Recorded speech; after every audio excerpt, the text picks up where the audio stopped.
Happy May. I want to wish everybody a very happy Teacher Appreciation Week this week. We are so grateful for you and the impact that you have.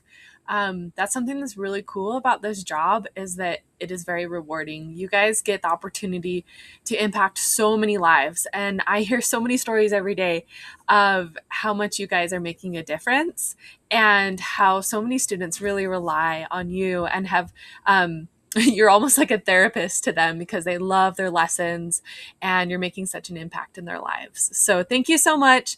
We've got some treats and some fun stuff coming this week for you guys. So again, thank you so much for all that you do, and I hope that you have a great week.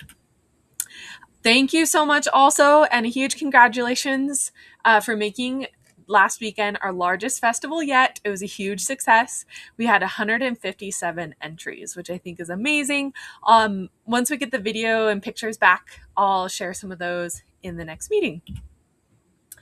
The Winter Practice Challenge ended on April 30th. Please have your students add any days though, because it might have been, if they had their lesson on April 28th and then, next time you see them is the next week, they still had a couple days to still keep track of their practice.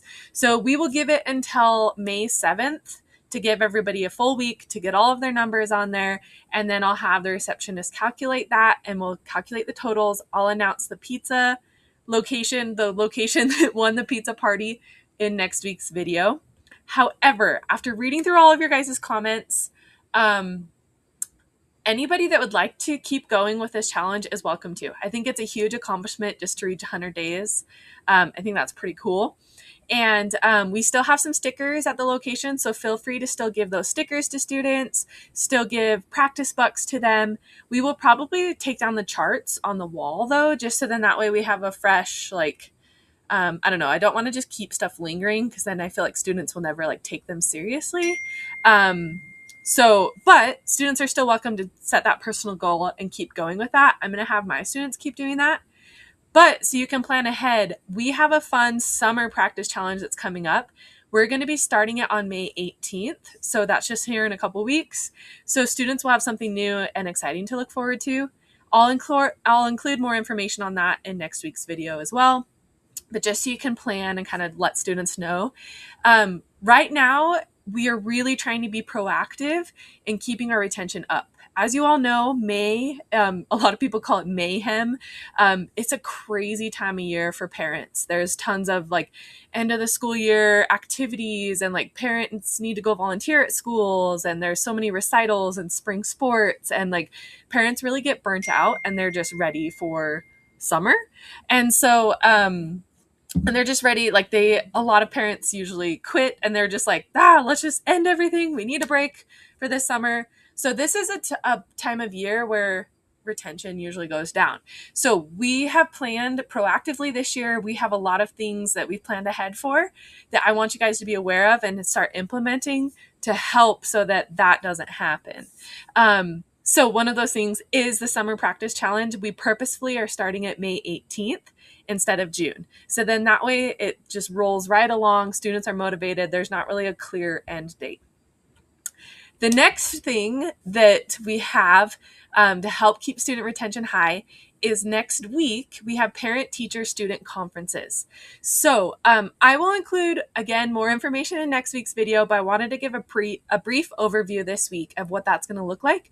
So you can kind of have it in the back of your mind as you're teaching lessons this week and as you see each student, so you can kind of be prepared and have something ready to talk to the parents about at next week's lesson. So we just invite parents to come into the lesson. If they come into every lesson, that's great.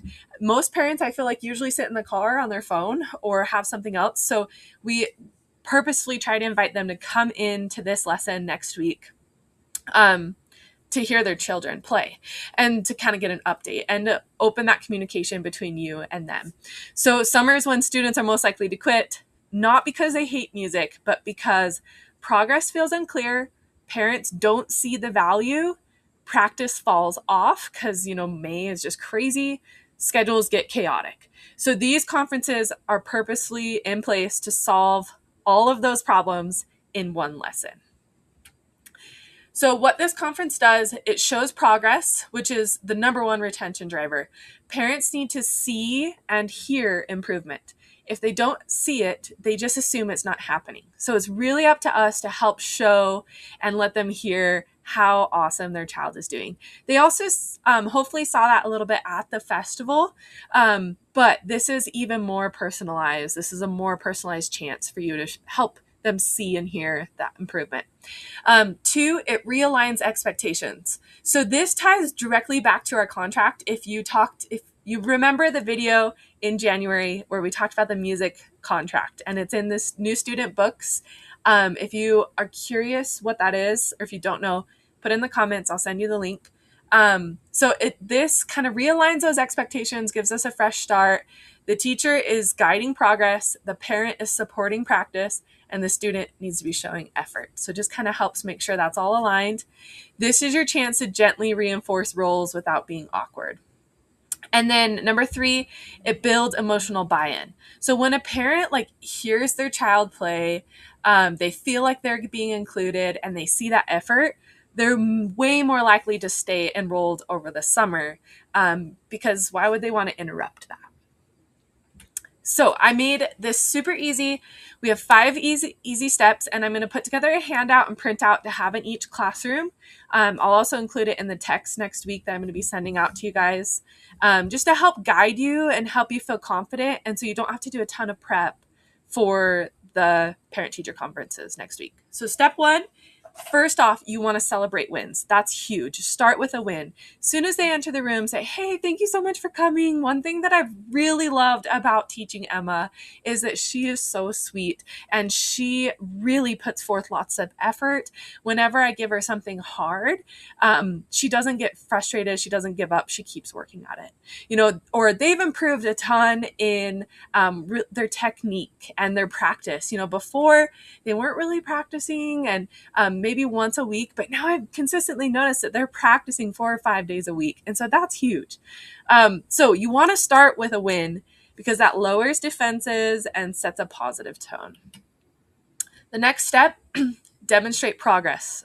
Have the student play either something from earlier in the year and then something current, or if you have even a recording or video of them from a couple months ago compared to now, that would be cool. Or talk about how this used to be so hard and it took them forever and they got really frustrated, and now this comes so easily to them. So briefly explain to the parent what improved and why that matters, because parents don't always understand music, so it's up to you to translate it for them. So number 1, start with something positive. Number 2, help translate and show them what they have learned.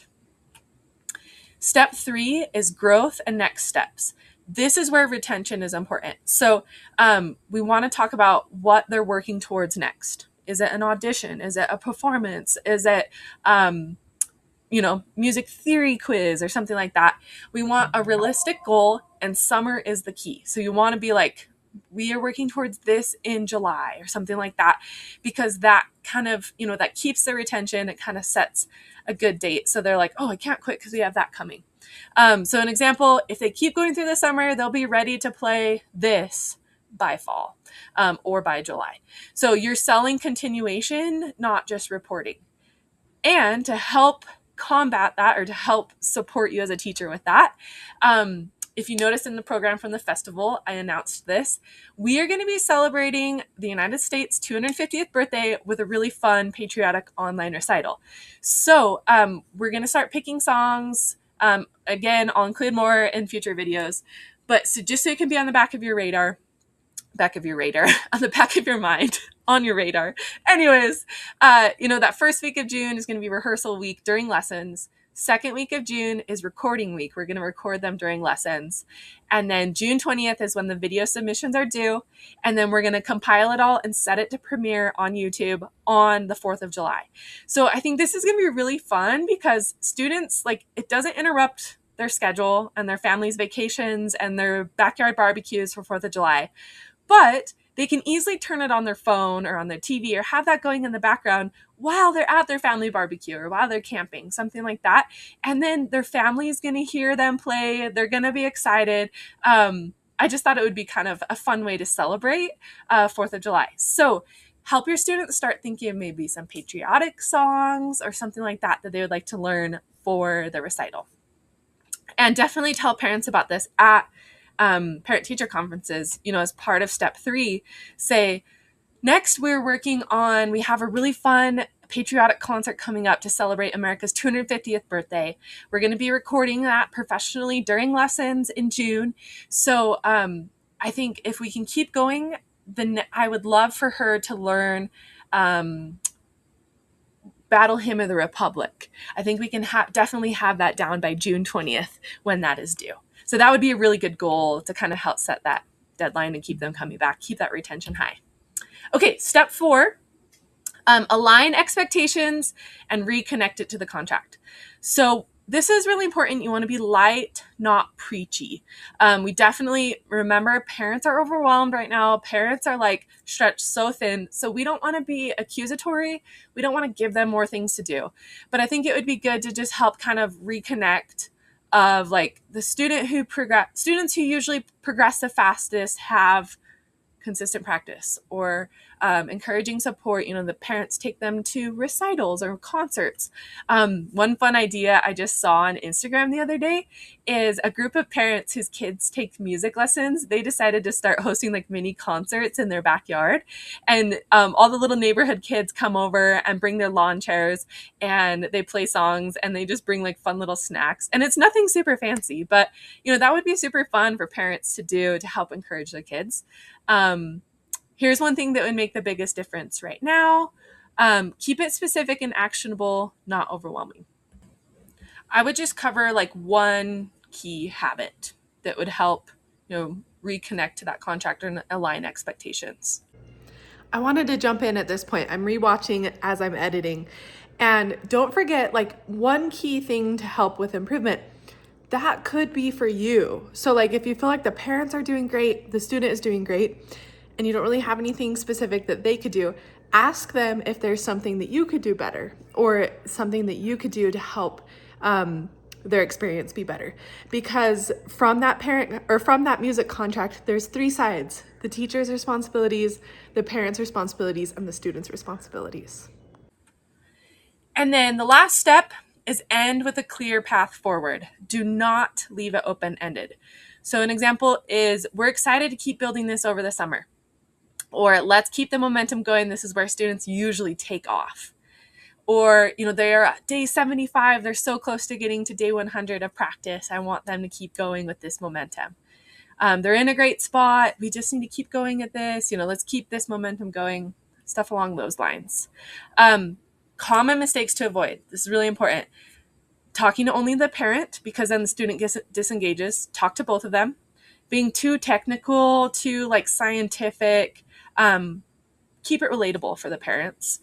Only pointing out problems. Do not only point out problems. We want to keep things positive. We want to show what they have improved on and how they're growing. And then no clear what's next. We want to make sure that they know exactly what's next, what they're looking forward to, what they should be working on. So that's everything that I have. Again, thank you for being such amazing teachers. Think about this in the back of your mind for this week. Parent-teacher conferences are next week, so I'll include this again in next week's video, along with everything else. Let me know in the comments what questions you have about parent-teacher-student conferences, or what hesitations you might have, and I can help set you up for success. Thanks, and have a great week.